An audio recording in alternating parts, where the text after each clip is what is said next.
Hello and welcome to Pluralsight's IT Ops News and Talk for November 2015. I'm Don Jones, Curriculum Director for IT Ops Content.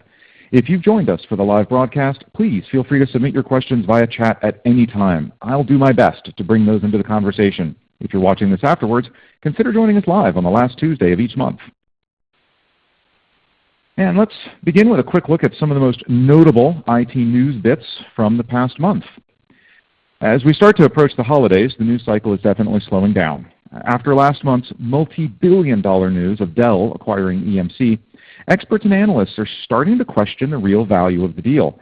While Dell might certainly desire the VMware subsidiary, Forbes was quick to point out that VMware currently lacks a viable container strategy, putting it at a sudden disadvantage in the next generation of virtualization.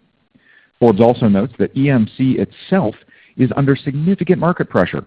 For example, if you haven't looked at SMB3 and storage spaces in Windows and understood how Microsoft is letting you build your own SAN from cheap commodity parts, then you should bring yourself up to date.